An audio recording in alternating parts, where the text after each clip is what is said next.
এ পর্যায়ে আমরা স্ট্রিং এর আরো কিছু মেথড নিয়ে আলোচনা করব। সেই মেথডগুলো কি কি, স্ট্রিং কিভাবে পার্ট এক্সট্রাক্ট করে, কিভাবে পার্ট আলাদা করা যায়, স্ট্রিং থেকে যে কোনো একটা অংশ কেটে নিয়ে আলাদা আরেকটা স্ট্রিং করা যায় সেটা আমরা দেখব, এবং স্ট্রিংটাকে আপার কেস কীভাবে করা যায় অথবা সবগুলো লোয়ার কেস কীভাবে করা যায় সেই বিষয়গুলো দেখব, এবং স্ট্রিং কনক্যাটেনেশন দেখব। কনক্যাটেনেশন অর্থাৎ একটার সাথে আরেকটা যুক্ত করাকে দেখব। তো চলুন দেখি। লক্ষ্য করুন, এখানে আমি দুইটা ভেরিয়েবল নিয়ে রেখেছি। একটা ফ্রুট 1, এর মধ্যে কিছু ফলের নাম banana, jackfruit, mango, apple, litchi and grapes. Then fruit 2, orange, watermelon, pineapple.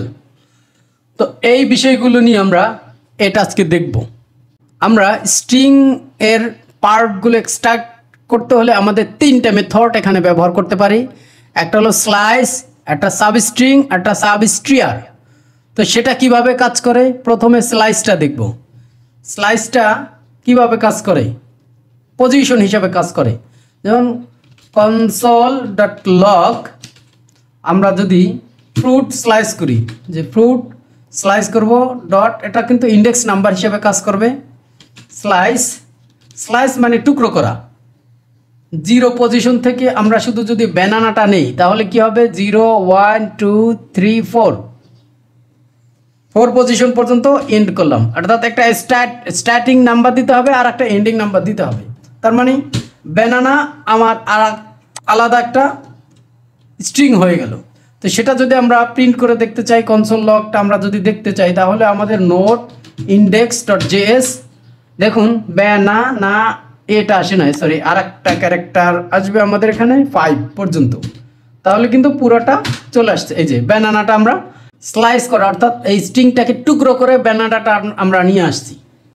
অথবা আমরা চাইলে কিন্তু একটা স্টার্টিংটা না দিয়ে শুধুমাত্র এন্ডিংটা ইউজ করতে পারি। সেটা কিভাবে, সেটা যদি আমরা এটাকে কমেন্ট আউট করে দেখি, আমরা 0টা দিলাম না, শুধু 5 দিলাম। স্টার্টিং পয়েন্টটা আমরা সিলেক্ট করলাম, এন্ডিং পয়েন্ট আমরা না দেওয়ার কারণে একবারে স্টার্টিং পয়েন্ট থেকে এন্ড পয়েন্ট পর্যন্ত আমাদের দেখাবে। স্টার্টিং পয়েন্ট কত, ব্যানানা পর্যন্ত 5 যদি হয়, তারপর এই যে কমাটা এটা সহকারে শেষ পর্যন্ত দেখাবে। আমরা দেখি, দেখুন এইখানে দেখুন, এই যে নিচে আউটপুটে চলে আসছে আমাদের স্টার্টিং পয়েন্ট তো দিয়েছি, এন্ডিং পয়েন্ট না দেওয়ার কারণে বাকিটা পুরোপুরি দেখাচ্ছে। এখানে কিন্তু আমরা মাইনাস ইন্ডেক্সও ব্যবহার করতে পারি। সেটা কিভাবে, সেটা যদি আমরা দেখতে চাই তাহলে অবশ্যই আমরা এটা একটু ডুপ্লিকেট করে আগেরটা কমেন্ট আউটপুট, এখন যদি আমরা মনে করি যে -5 থেকে শুরু করে শেষ পর্যন্ত স্টার্টিং পয়েন্ট, তাহলে -5টা কোথা থেকে আসবে, এই যে এই দিক থেকে মাইনাস গুনবে। তো এটা যদি আমরা আউটপুট দেখি, আমাদের আউটপুটটা শেষের এটা দেখাবে না, তারও একটু কম দেখাবে। দেখি আমাদের কি দেখায়, শেষ থেকে দেখাবে।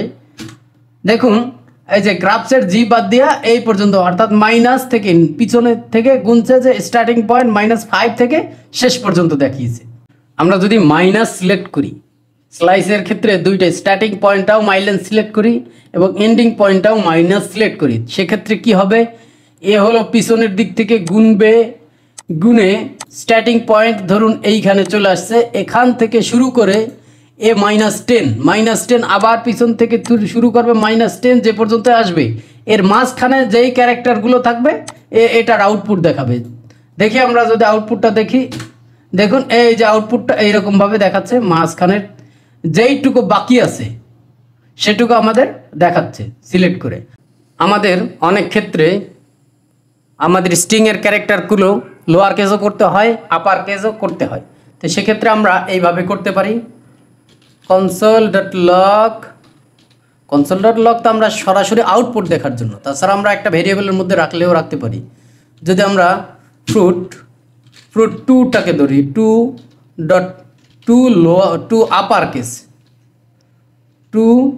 আপার কেস যদি করি, আমাদের এখানে 2 আপার কেস নামে একটা মেথড আছে।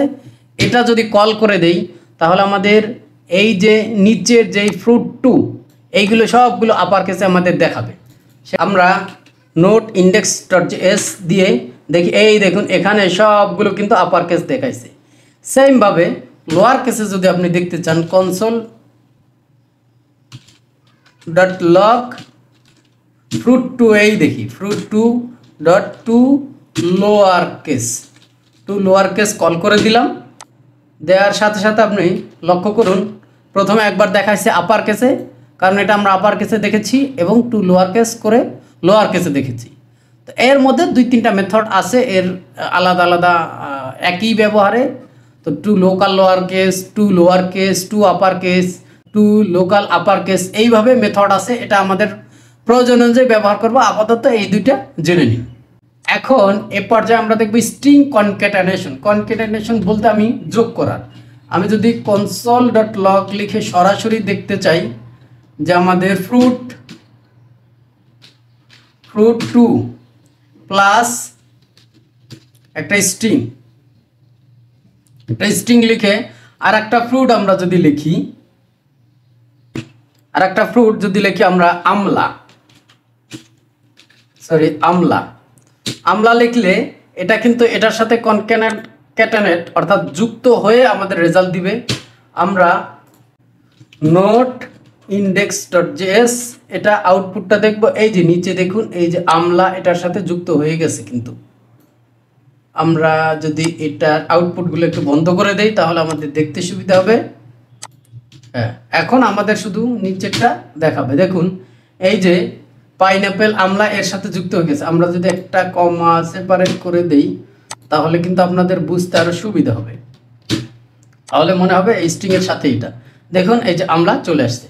এই কাজটা একটা মেথড ইউজ করে করা যায়। সেটা কিভাবে করব? ফ্রুট টু এটার মধ্যে ডট দিলে কনক্যাট নামে একটা মেথড রয়েছে, বিল্ডিং মেথড। এটা আমরা ব্যবহার করতে পারবো। ফ্রুট টু এর সাথে যদি ফ্রুট ওয়ান অথবা যে কোনো একটা স্ট্রিং ব্যবহার করি সেক্ষেত্রে হবে ফ্রুট এর সাথে ফ্রুট ওয়ান কনক্যাটেনেট করলাম। এরপর আমরা যদি আউটপুট দেখি তাহলে কিন্তু আমরা এই যে নিচে ফ্রুট টু এর সাথে ফ্রুট ওয়ান যুক্ত করে আমাদের আউটপুটটা দিয়ে দিচ্ছে। তো আমরা প্লাস দিয়ে অনেক সময় করতে অসুবিধা হয়, সিচুয়েশন থাকে না। তো সেক্ষেত্রে আমরা এই কনক্যাট ফাংশন ব্যবহার করে করতে পারি, অথবা প্লাস প্রয়োজন ভেদে প্লাস ব্যবহার করতে পারি। তো আমরা এই কনক্যাট ফাংশনটা এখানে দেখলাম। ধন্যবাদ।